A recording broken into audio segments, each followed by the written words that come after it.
this was an in-class discussion about how to study.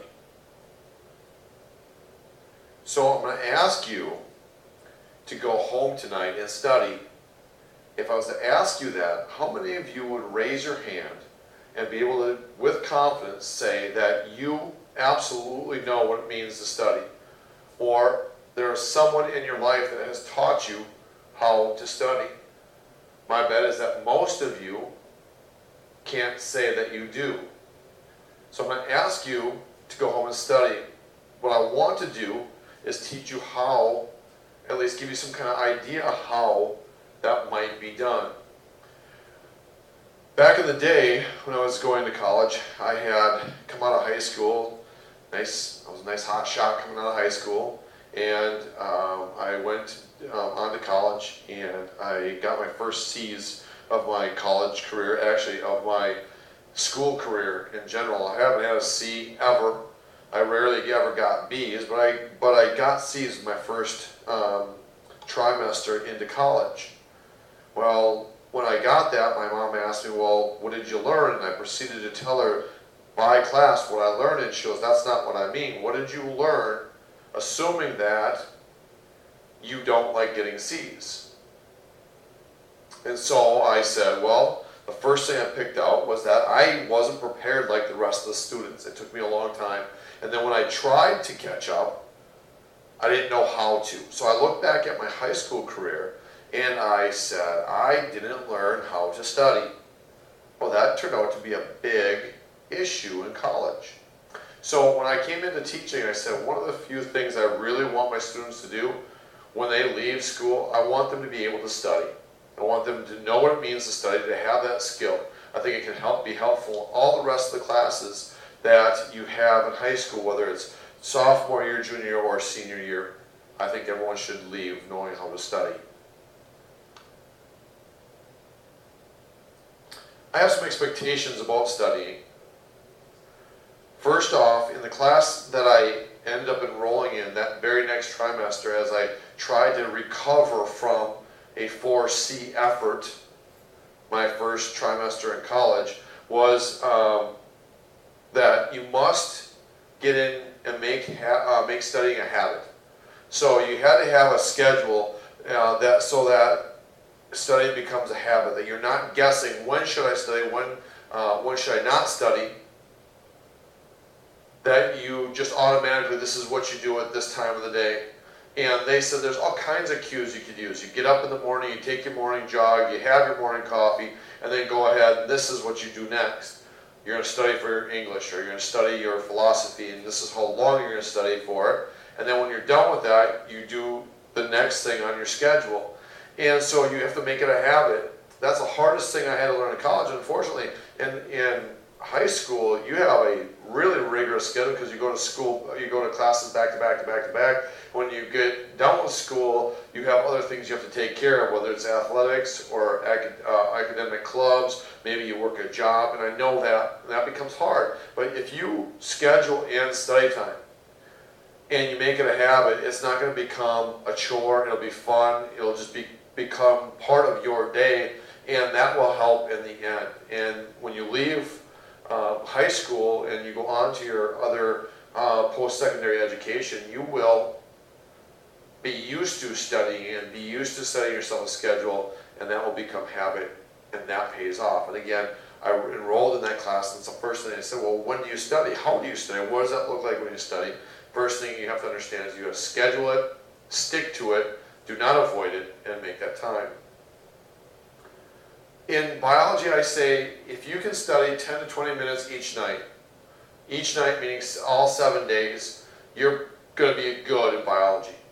10 to 20 minutes each night. Now, we understand there's always that one night that you just absolutely run into something you can't do, but I say schedule it. Make it a habit. Make it become habit, 10 to 20 minutes each night. Now, in high school is different than college because you can have the same schedule pretty much all the time.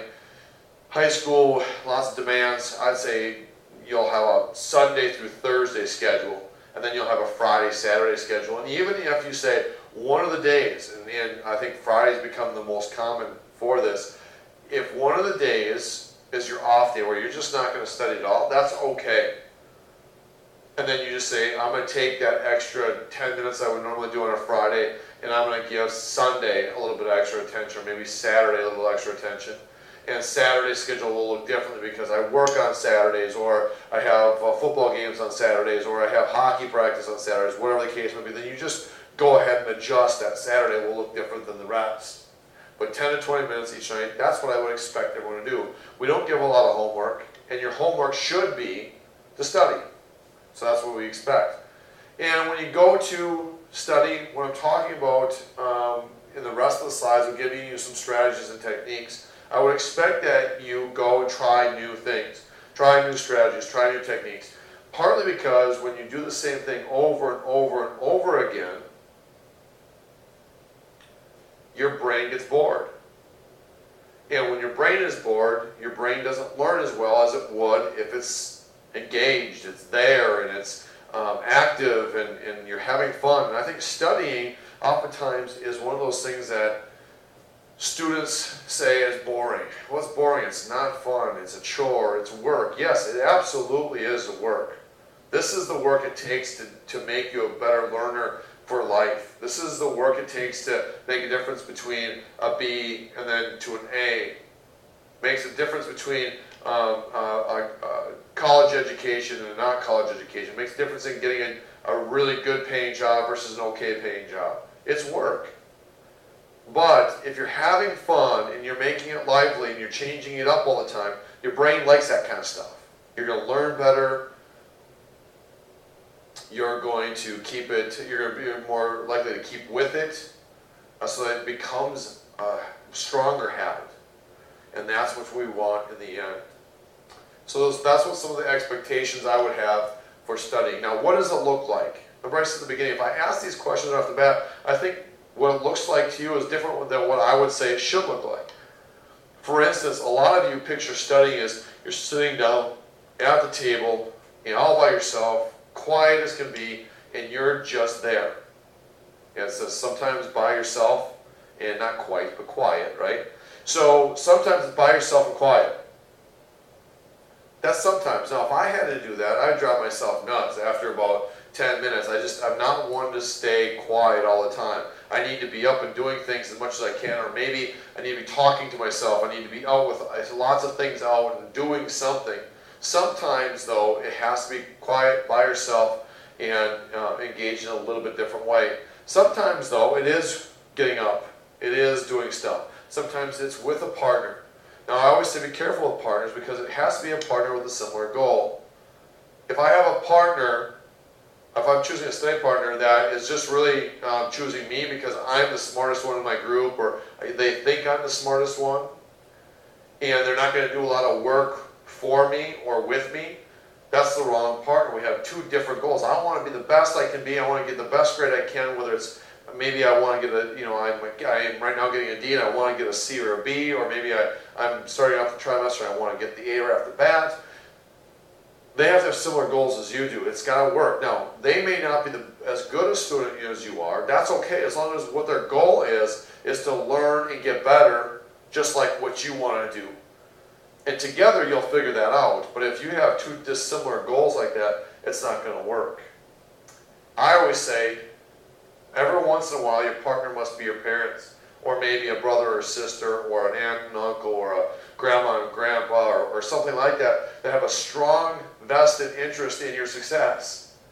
I always thought my mom would always push me to be a better student, push me to do this, and push me to do that in school. Yet if I asked her to study, well, I don't have time right now, I don't, if they really are active and they really are telling you they want you to be a better student, then this wouldn't be such a big deal.